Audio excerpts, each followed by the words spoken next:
What's up, Dalton? Tim, what's up, man? How you doing? I'm just gonna throw you into the deep end here. We're just gonna get at it. All right, let's do it.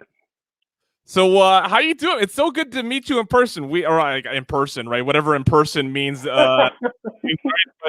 It's so good to see you. We've exchanged a handful of messages over Twitter. Yeah, I enjoyed your short film. You seem to enjoy my podcast. This has been a fun love little it. relationship we have here. Yeah, man, let's keep it going. So, I'm going to give a few minutes here for people to get onto the stream. Have you been gambling lately? Cool. The PGA Championship was not great on my end. No, you didn't have Lefty. No, didn't have Lefty. Had a big swing and a miss on a lot of people to miss the cut that made the cut. Ricky Fowler and Mickelson really messed me up there. You know, this was one thing that was interesting about this, and I don't know. This is where gambling Twitter gets a little weird. Like by day 2, you could have sworn that everybody had a Phil ticket, right? Yeah. And it's like, do you all really have a Phil ticket, or like, did you see the hype early and got a bad number? Here's my theory. I think a lot of people hopped on day 2. They got a bad number. And then they were, riding the narrative of this long shot win, even though they weren't admitting that they got a bad number on day 2. I definitely feel like that happens a lot, especially in PGA betting. It's just, you see these tickets pop out of nowhere that there's no way. I had Stewart Sink, and I really had Stewart Sink in Hilton Head. But then I was holding that ticket, and then everyone just slowly had Stewart Sink. It's like, well, I don't know if I believe that. Well, but I was the only person on Sunday. I'm pretty sure I was the only person in gambling Twitter who was paying attention to League in the French Soccer League.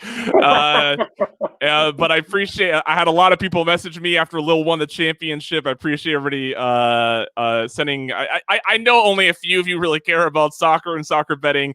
Even Eric sent me a little message with little support going into the week because he knew it was a big day for me. But Lil hits 65-1, Dalton. 65-1. Easily the longest odds I've ever cashed. That's really nice. Yeah. Tim Kennedy's in the house. Tim definitely excited about the early soccer talk here in the podcast. Dalton, let's start this interview where we start all of these interviews, and let's talk about you as a gambler. Where it all starts. Tell us about the as far back as you can remember. What was your first exposure to gambling? I think it was when I was forced to get a job in high school. I'm a big golfer. I play golf in college. My dad told me to get a job. 9th grade, 10th grade, had to get a summer job. All I wanted to do was play golf. So I played with the groups that played on like Sunday afternoon, Wednesday afternoon, Friday afternoon, big gamblers. So for my summer job, I would go and buy raw boiled peanuts, boil them overnight. I would take them to the golf course the next day, sell them as my job, and then take that money and gamble with on the golf course to really make some money. That's awesome. Yeah. That's awesome. How much of gambling being a gambler is having one hustle just to feed your gambling hustle, right? For sure. Yeah. For sure. The filmmaking and the gambling have always been part of my life. I was the guy in high school with the camera. I was also the guy in high school with the cigar box of poker chips and like a wad of cash in his card just because I thought that was cool at the time. Right. Yeah. So, as you're getting older, then how does gambling fit into your life as you become a young adult and further into adulthood? Is it something that you end up doing often? Is it a sort of a part of your routine life? Something you kind of did you ever step away from it? How did it evolve in your life? Yeah, so it's definitely still part of my life. The heavy part of my life. The gambling with, I feel like golf gambling was just different because that was a talent that I had that I was putting on the line. And then in 2007 was my first trip to Vegas. I went out there for the CES show, for the Consumer Electronics Show. I had a studio with an investor, And we went out there and we kind of threw our business cards around just to see what would happen. And I walked into a sports book, like, this is easy. I can just bet on any SEC team to win any other football game. Let's just do that. Didn't turn out so well. From 2007 to 2010, I fell in love with Vegas, went to Vegas dozens and dozens and dozens of times. I was editing a film in LA, and any trip that I would take from Atlanta to LA, I would do a little jump back to Vegas before I came back to Atlanta.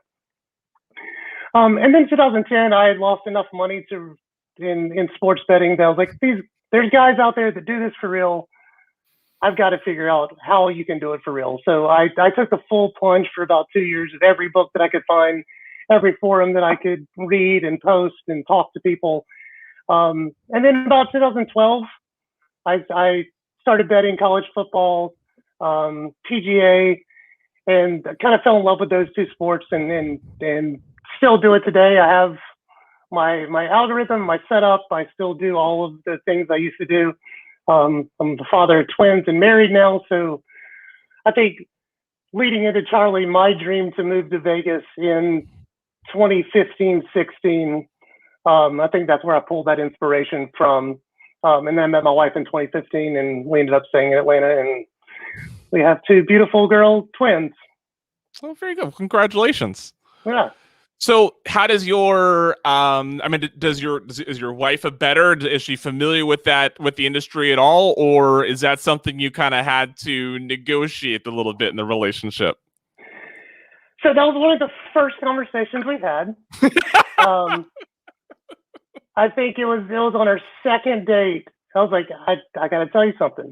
And she was like, oh no, what? And I was like, you're going to see me with odds boards and screens and spreadsheets and all of that. That is what I do before the day work kicks in. That is what I'm pouring over. That's why I get up at 4 and 5 a.m. to pour over that stuff before the real day starts.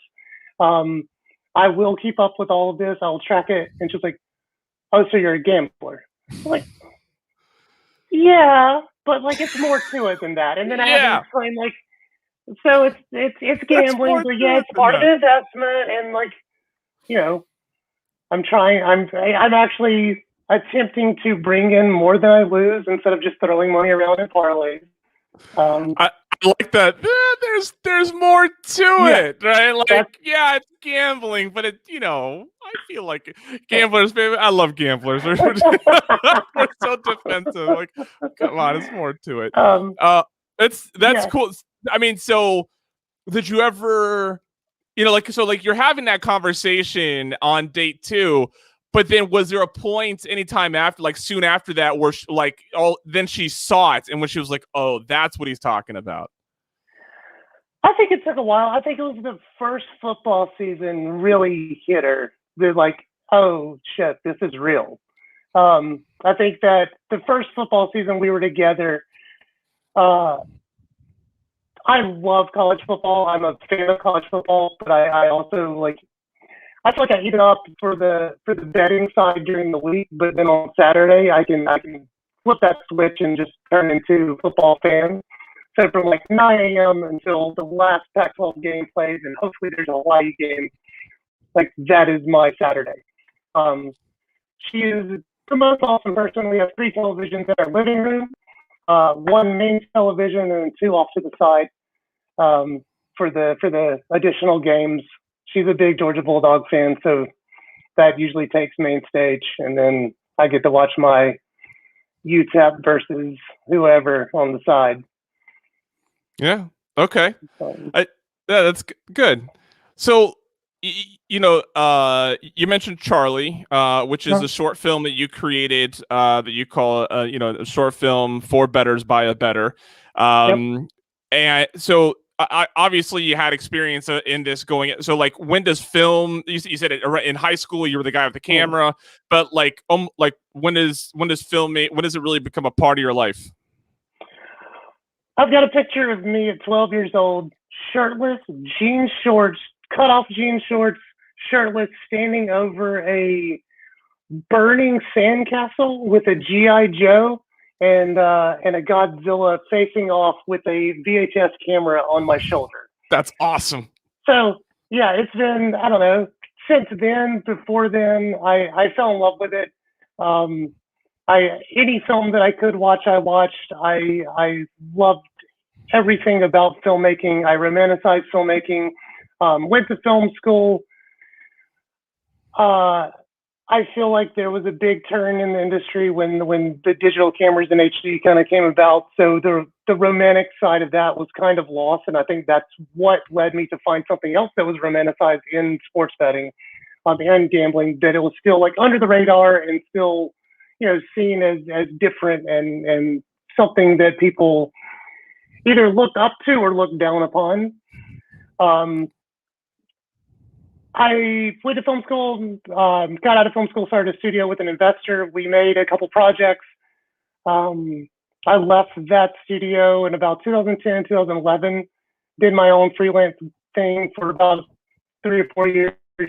A company here in Atlanta found me and hired me as director producer of their creative agency. And that was about the time I met my wife, about 6 months after I walked into this job, and my plan was to work here for 4 years and then bounce to Vegas. And then I met her 6 months later, and then the things changed. And things change. But they've always been simultaneous. I just never thought to mix them and smash them together until Charlie came along and the world started opening up to legal betting. And I felt like it was time, and I'm still trying to be the first feature film in this world to do it right and to really kind of take this new wave of interest with it. Yeah. So we created the short to be able to develop it into a feature. Yeah. Cool. Well, it's I very much enjoyed it. I tweeted it out. I've tweeted out a couple times, including today, so making sure people get a chance to take a look at it as we talk here. I mean, as you know, Mark Duvall and I do this, this monthly episode, right? Looking at TV and film and stuff. And I have been slowly writing a little bit of gambling fiction myself. And I'm with you. There's just so much room here for something really good in the gambling space, right? And not Vegas, right? Like, and that's the part that I think that filmmakers are unwilling to really get away from, is a gambling story that doesn't either include shady mob type characters or Vegas, right? Yep. And so I agree with you. I think there's so much room here in TV, in movies, everywhere, for content that's for gamblers, right? Not just about gambling, that's for bettors. And so I very much, when you were like, "Hey, I made this short film," I was like, "Yes, good."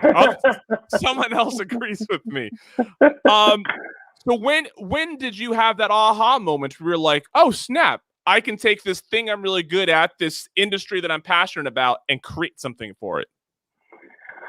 I think it was late 2018 when like legalization really started blowing up. I had just worked with the actress that's in Charlie on one of the pieces that we do for our agency, and she was just so awesome, and I just saw that like she could play a character, and I wanted to write a character for her. And I sat down to write an 8 to 10 minute short film. I wrote for almost 2 days, ended up with like 157 pages. It was just a ridiculously long script because I couldn't stop writing about gambling in this story, which turned into the feature narrative version of this. I don't know, like if we want to talk about like what the film is until people have had a chance to watch it, but it is written to tell the entire story. I wanted to use it as a spec piece so that you see the entire arc of both main characters, instead of giving 8 to 10 minutes portion of what the story could be. I wanted to tell the whole story, slam it down to 37 minutes. I think that was it. I think it was just they just kind of snowballed from writing. And when she walked into the project, when I pitched her the idea after I kind of had it outlined, her first question was, "What's sports betting?" So we started there. Yeah. Yeah. Oh, that's Yeah. funny. What Yeah. sports betting? That's like That's where Matt it Damon started. walking. That's like Matt Damon walking on the set of Yeah. Rounders, being like, "Now, how do you play it? Now, what is this poker we're talking about Yeah. here?" Yeah. Yeah. These cards. So we started there, and I gave her like my stack of books and all of the articles that I could pull. Showed her as many clips of just mannerisms and things to take note of. VSIN was a huge resource for her. She would just leave that on all day. She could walk in any casino right now and make any bet that you ask her to. She was phenomenal. She ate it up. She did that in about 3 to 6 months of being able to not just deliver the dialogue, but know what she's saying while delivering the dialogue. It's so. I mean, it's. I have been watching a lot. I've been watching TV and movies through such a different lens in the past few years. One, as someone who has gotten to work behind the camera on like nonfiction stuff, I understand. I enjoy the art, at least in creating videos and stuff, and then as I listen to like rewatch podcasts like Office Ladies for The Office, Fake Doctors, Real Friends for Scrubs, stuff like that, I hear a lot of the behind. I hear them show appreciation of stuff that maybe I wouldn't have otherwise seen. And because there's so much content in the past 10 years that has just been thrusted in front of us because of streaming and everything, I start being able to see so many different types of performance, writing, and directing, and so many different variations of skill. It's so quickly, I can so much more quickly not be like, this is bad, right? Like, it's not just a like, this isn't for me, or they didn't do this one very well. It's like, this is bad. And it is so important for the character to be able to speak confidently about the subject in which they are speaking of. And I would not have been able to guess that that she did not know what sports betting was 6 months, 3 to 6 months prior. Right. So I think that's well done, sir, on making sure your talent was prepared. No, I applaud her and thank her every single day. Obviously, it was super low budget. It was all out of my pocket. So any time that we had to redo things or get pickups, like that's just money eating out of a pocket. So she treated it like her own and made it hers. I appreciated that. So tell me, let's talk about, and you can speak about the film however you'd like. Okay. Let's save a couple of the key moments for when people get a chance to watch it. But otherwise, speak on it how you'd like. Tell me about, how you made sure you were writing this for Bettors, right? That this was that I want to make sure that it's clear you wanted to deliver a movie that Bettors would resonate with. I think I just questioned myself after I wrote that long 157 pages. I questioned everything that I pulled out of that to put down to the short film with what I would want to see. I've watched every gambling movie there is. I have my favorites. I have the ones that I hate with a passion. I pulled some from there. Scorsese and P.T. Anderson are my big two influences of my filmmaking career. I've borrowed from them often. So I wanted to just take everything that I love and just slam it down into 37 minutes. So it's got the Scorsese running dialogue. It's got the broken fourth wall, like in a Big Short type films. I love the idea that we go halfway into the film and we take that big turn where we hit real time. So it's been her telling the story in GA the entire time until we hit that moment. Then we're living real time with her and her father on their redemption crusade. I think it's just, I question myself, would I want to watch this? Is this appealing to me? I think some of the feedback I was getting when I talked to the cinematographer about it, he's like, so wait, we're going to put her in a room by herself in front of monitors, and that's going to be interesting. And I was like, yeah, that's going to be interesting. He's like, are you sure that's interesting? I was like, to every gambler, yes, that is interesting. It's spreadsheets and movement, and we just have to figure out how to make it look interesting Right. from camera movement and positioning of her. But that's what it's all about. I think that's what these other films miss. It's like, it doesn't have to be Vegas. It doesn't have to be these big runs. It's most of the time by yourself in a room that's like, you know, this size. Like, that's it. And I think that's where people miss the point of the Rec Plus style gambler. Yes. So glad to hear you use that term. I'm pretty sure I stole that from who did I steal that from? Will Capper? I think I did. Yes, Mr. Drew Densek. Borrowed. Yes. Borrowed. Yes. Yeah. It's. I'm curious. Also, something that I think is really difficult when you have a subject that's for a very specific subset of the population, like gambling. How do you did you have to challenge yourself with making it accessible to non-bettors, or were you so focused on making this as for bettors by a bettor that did that really come to mind? I think once I laid the actual story arc of both characters, and that the perception of Dad as this giant asshole, and then we get to flip flop that towards the end, making it the reconnection, the redemption story, just with a gambler backdrop. Like, the storyline's there.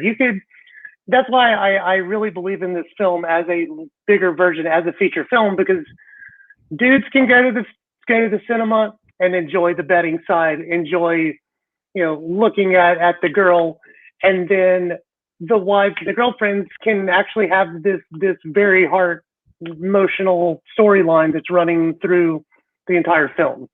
And in that feature film version, you get Dad's side of the story as well. We just didn't have time to include it in the short, but he also has a running monologue that is kind of playing off of her monologue. So that makes both storylines kind of run congruent. Okay.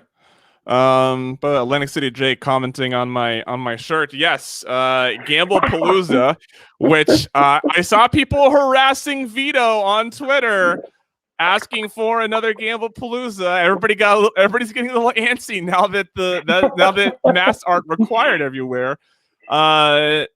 Don, I don't know where the nearest casino is to you, but just down the road here in National Harbor, I was just there yesterday, and they're still requiring masks. So it may be a while before I get to take off my mask at my local casino, but I know a lot of other places. Vegas seems. I don't want to. I wonder, does Vegas know what they're going to do with all that plexiglass? I mean, we're about to dump like a ton of plexiglass. I kind of hope someone thinks of a way to reuse it before we just shove it out into the landfills. But Vegas could not take that stuff down fast enough. Oh yeah, that's funny.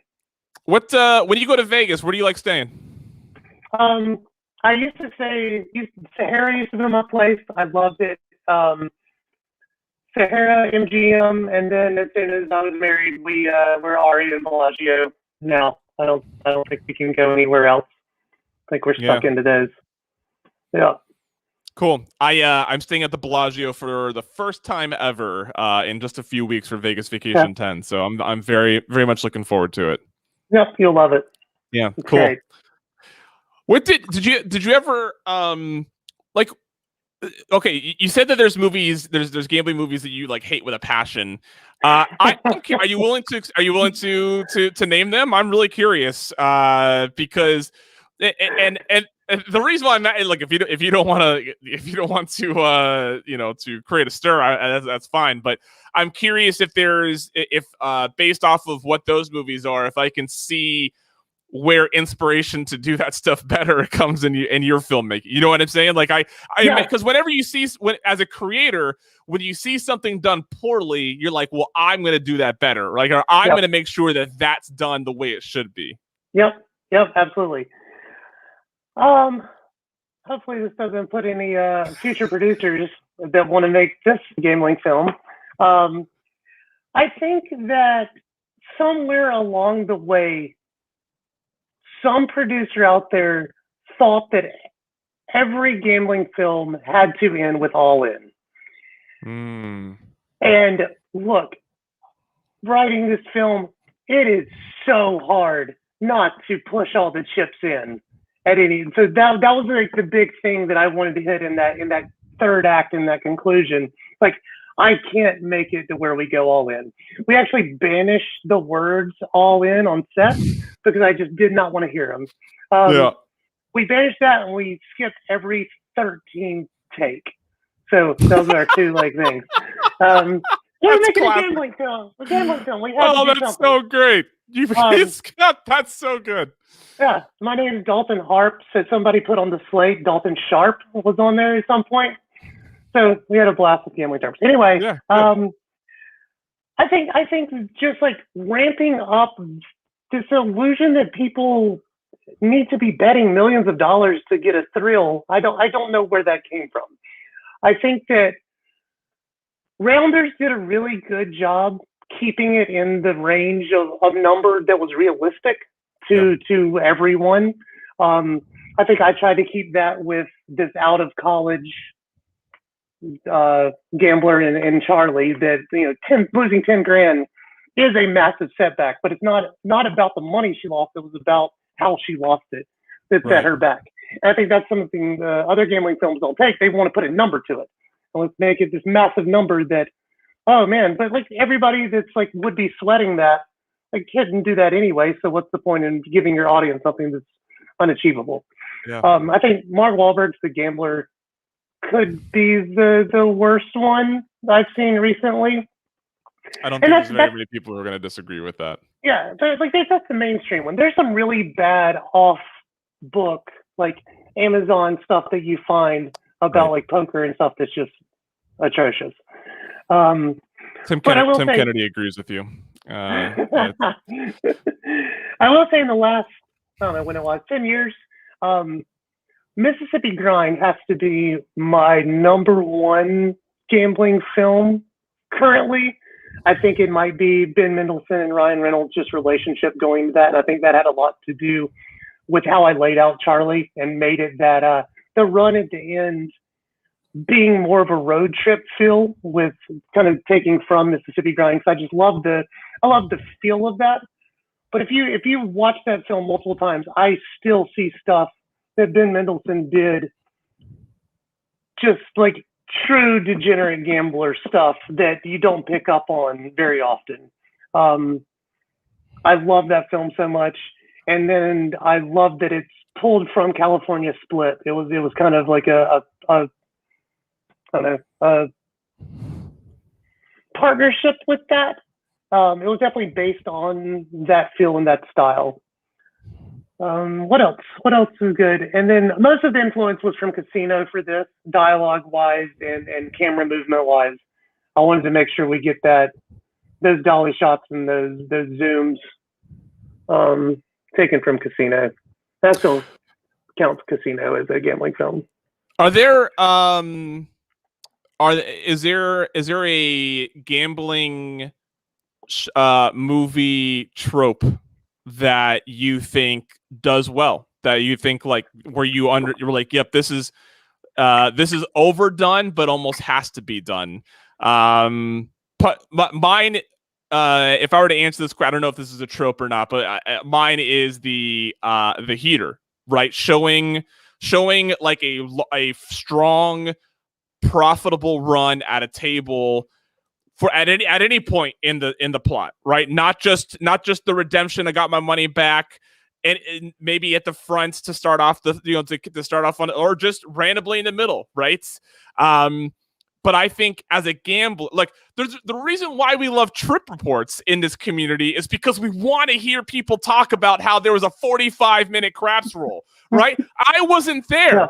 But I am still loving the story, right? I tune into You Can Bet on That to hear people talk about how they were in Vegas and it was like they were down their last dollar and a guy went out on a heater and I'm like, that's exciting, right? Yeah. And so when I see that in those scenes in movies and TV shows always always satisfy me because I'm like, there's just nothing more and it's accessible to everybody. You don't have to be a gambler to understand how fun that is. Yeah. That's a great one. I think that Owning Mahoney did that really well because there's times in that film where you think that Philip Seymour Hoffman will never win a bet. Right. Like you truly feel that like this guy is going to drain all of these accounts and never win a bet. And so when he goes on that run, it feels good and it makes the audience come alive and it makes him come alive and you get to see that little glimpse of what this is all about.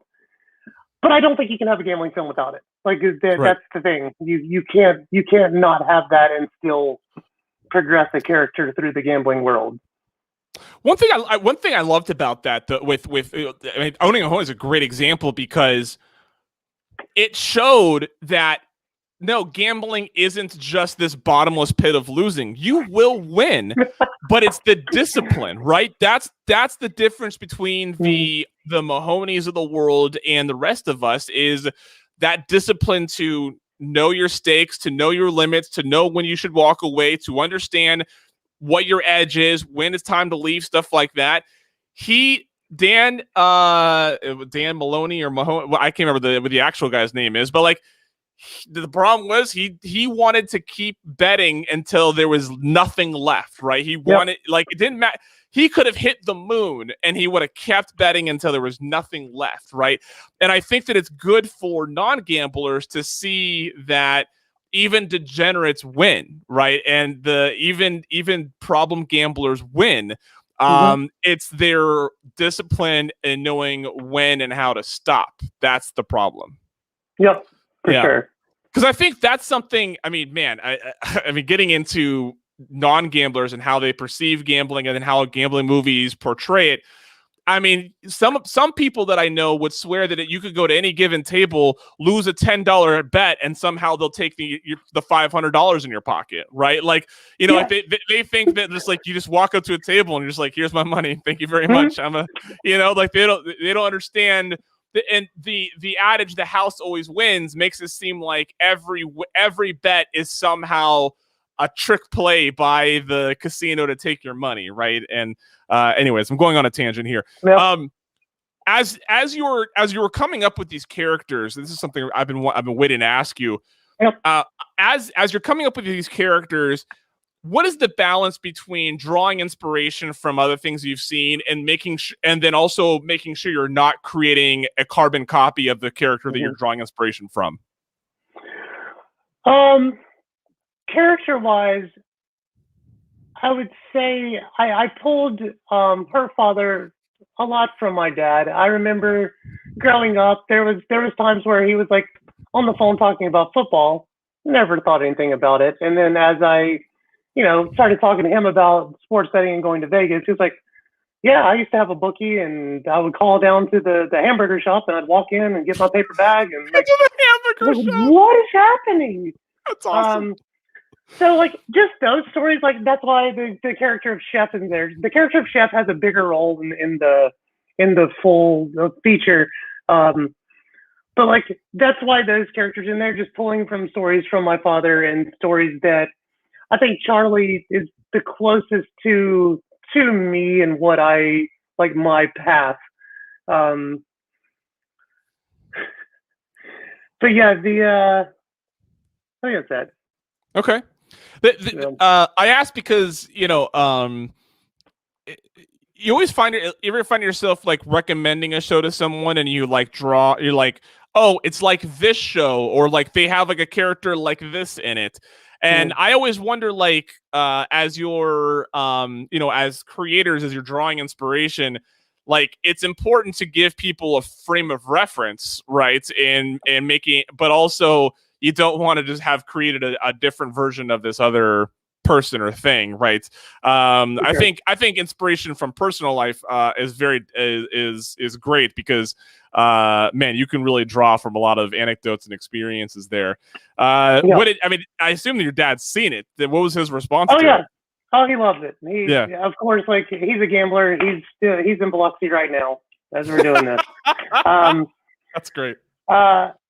Yeah, he loves it. He's like been sending to all of his friends that like have no idea what this is, and like, your son made this? Does he gamble? And it's like whole different world. Does he gamble?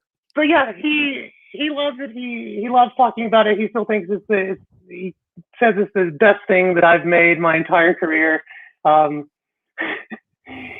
he keeps saying that I wish you would have come to me for more funding. I was like, dude, I did. I came to you and asked you, and you like passed.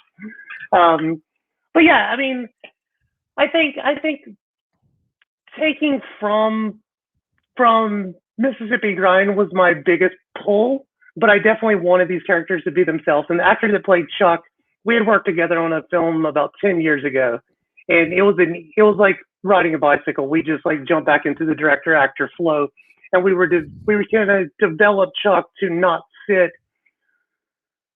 the Hollywood degenerate, but we wanted to make a degenerate that was still personable, and you didn't immediately hate him, even though you were told to hate him by the main character. You could see that there was love there at some point, and that it would come back later. We really worked on that hard because we didn't want to recreate Ben Middleton in Mississippi Grind, but we definitely wanted to play off of what he did well there. Yeah. Have you what's the right question here? I'm asking this out of curiosity. I am not implying anything. I want to make sure that's clear before I ask this question.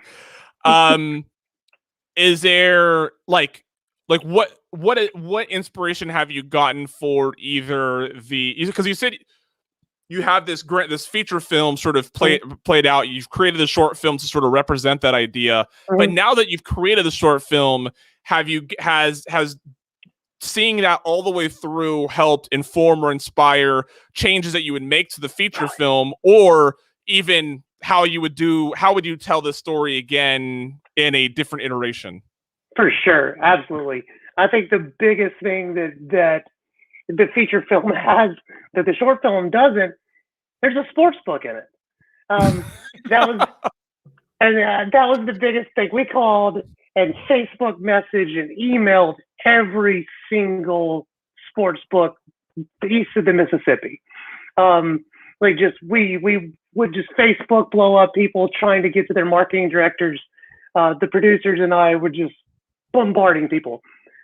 It came down to a couple of students like, yeah, you can come here for a day and then shoot, but we need to see your insurance. I'm like, we can't cover what we need to cover to go film in a casino. Yeah. We had a crew of at max at times 10.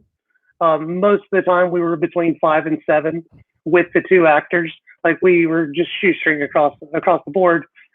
Everybody was donating time. Everybody donated equipment. Like it was a full, give to my vision, which I really appreciate. Yeah. So yeah, there's tons of things in the feature.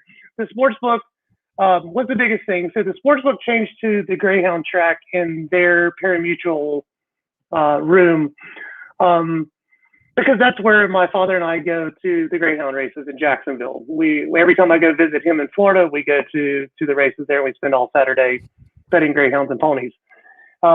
So that was a call that I made when I realized that there's no chance that we get a sports book. So called their general manager up, begged, sent letters, sent a EPK to him. He called me back about 2 weeks later and said, "Come on down. You have 3 days, full run of the place, whatever you need." And that was a free location where we could still make the story and tell the story that we wanted to tell. So rewrote a lot of the sportsbook stuff to fit Greyhound track and Greyhound racing. So the horse bet that's made at the Greyhound track would have been at a sportsbook or like a OTB somewhere, but it happened at the Greyhound track. So we just incorporated the feel and the vibe and the colors. And that place is like straight out of the 80s. I just love it so much. Like nothing's been touched. There's still tube televisions and neon signs. So we just our direction kind of fell into our laps on a lot of that. Yeah. So I think there's still Greyhound racing that I'm going to work into the feature. Unfortunately, not in Florida because they've outlawed it at this point. but I definitely wanted to be a part of it since it was a part of my father and I's like relationship and our gambling experience. We're talking track racing in general, Mm-hmm. horse, greyhound. Yep. How do you feel like knowing that this is such a big part of your life's story? Like, how does it feel watching these industries die?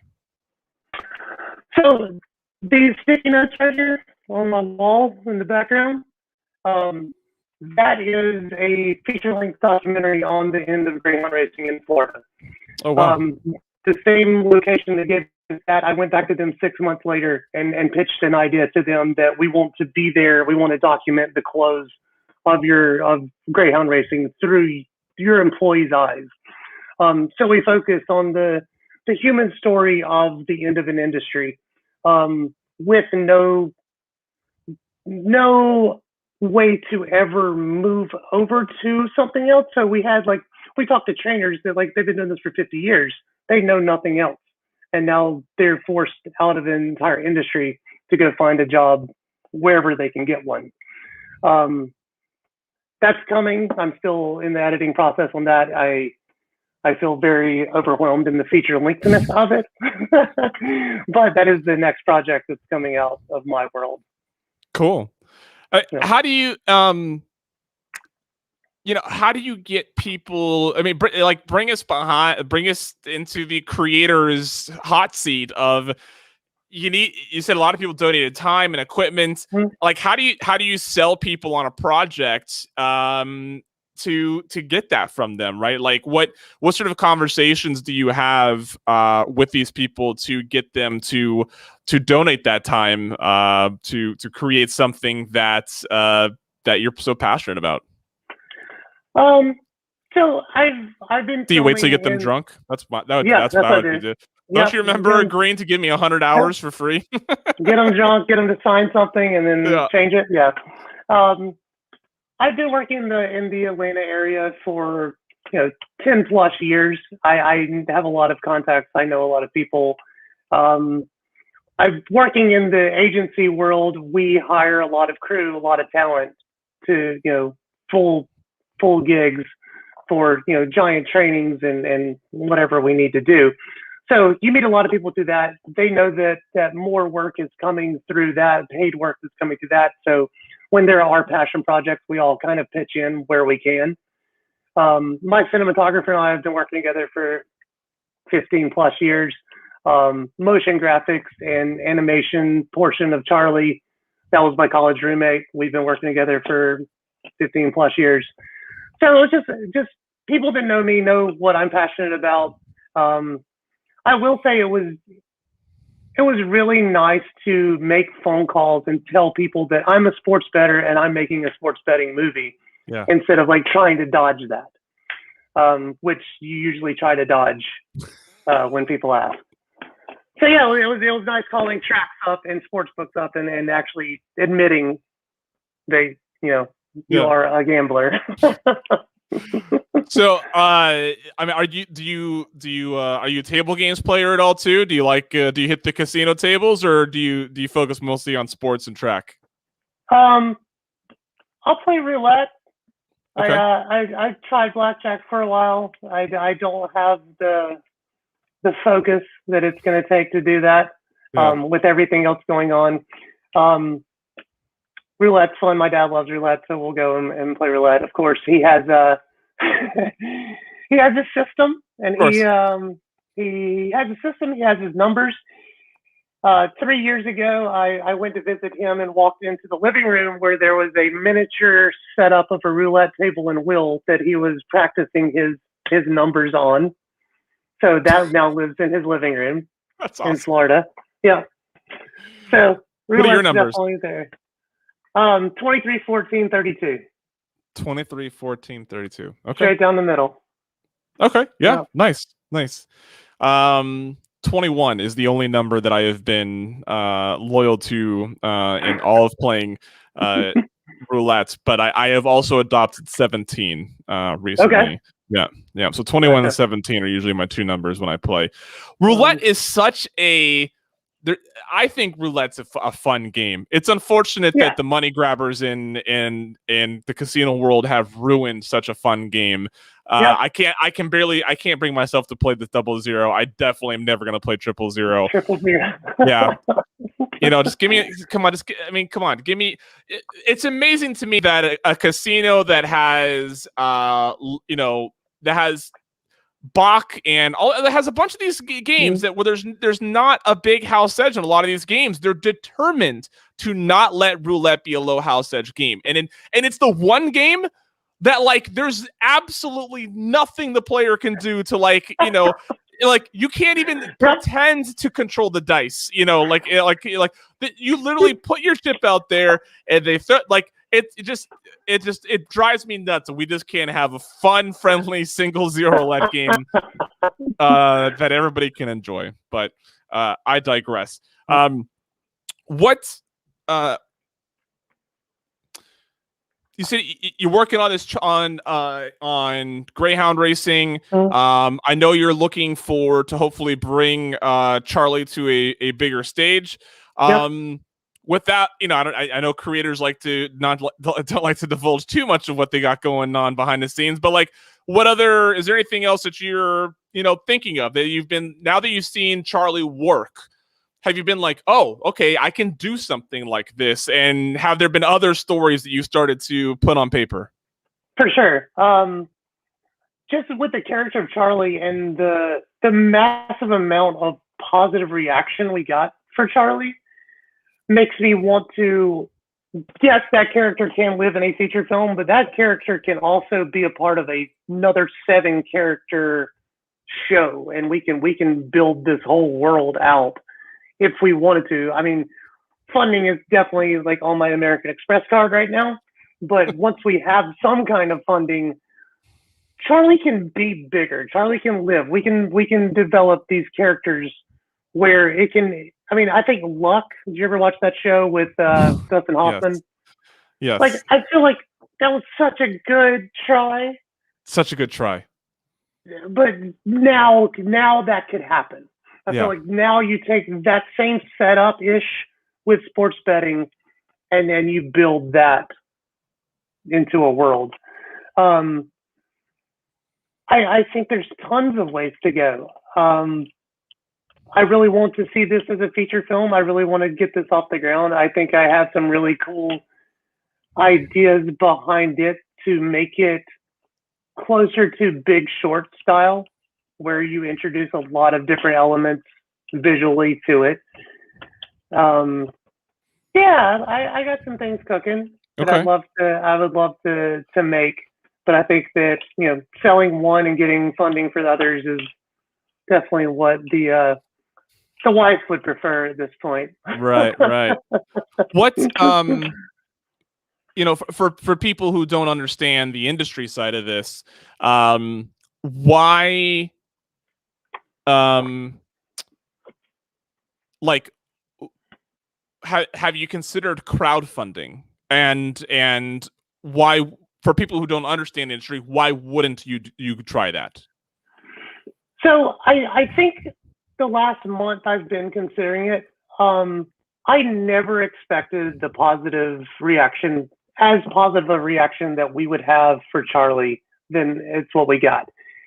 But my target audience are the only audience that's seen it. Like that's it. Like I focus it for gamblers. I sent it through the Twitter sphere of all the pro bettors and Rex Plus bettors that I know, and everyone seems to really appreciate it and latch onto it. I think we may have gotten 2 thumbs down and 1 negative comment.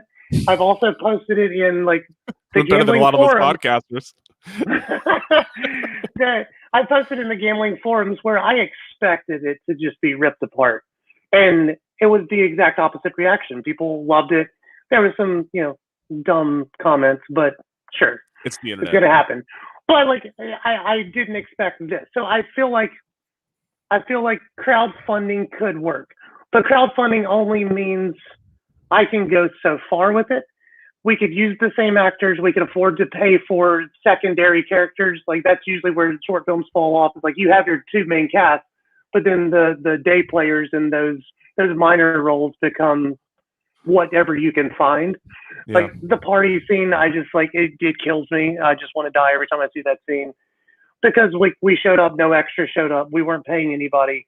We had to make it work with like putting crew members in clothes, staging it around, doing what we could. I felt the scene was important. I almost cut it out of there, but I had to have it to like get her motivated to doing something.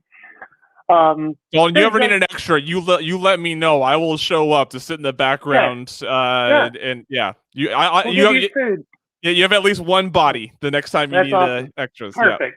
Perfect. We'll give you food and some alcohol. Perfect. But yeah, there's things like that like, you know, funding is going to change that entire world.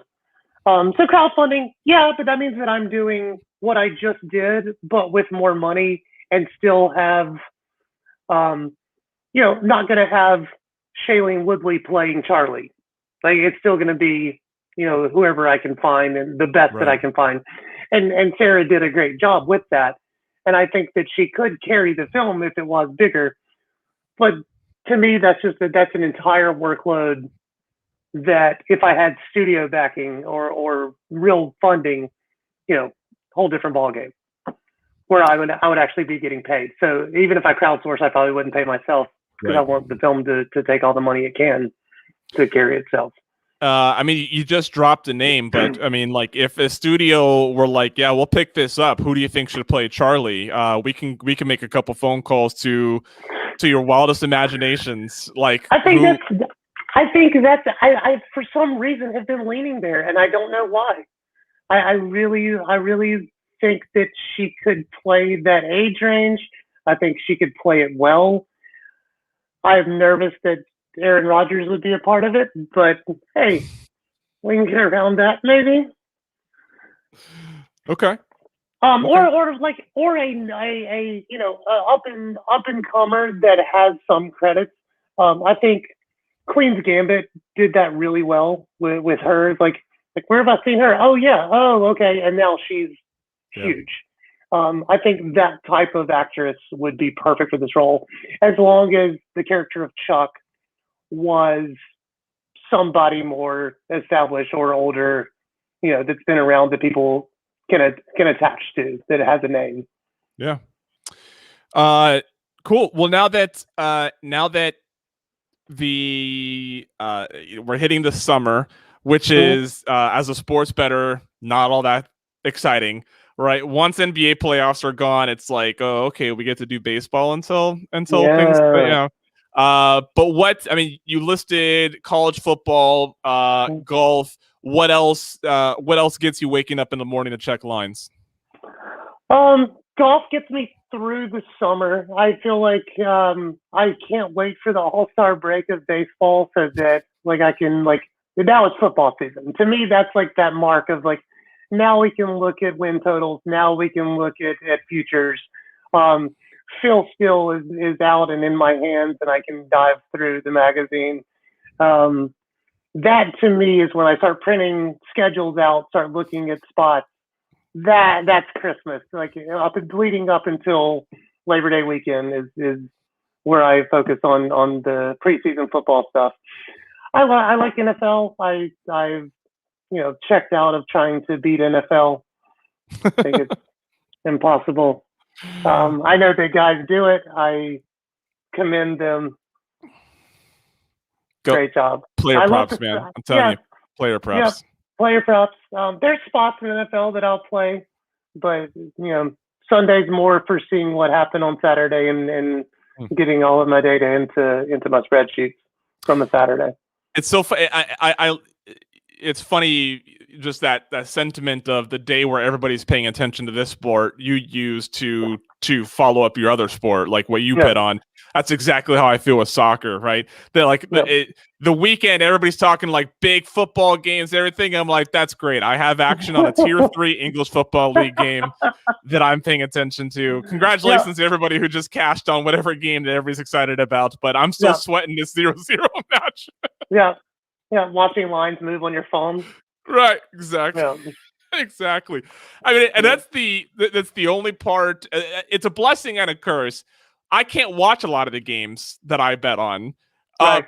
which is frustrating because as a sports bettor, I still enjoy the entertainment aspect of it. Yeah. But it is nice because in any given weekend, I could have 40 plays going on. The last thing I need to do is spend my entire weekend trying to watch all that shit. Right? I got things I'm supposed to do. I still get a honey-do list regardless how many plays I get during the Yep.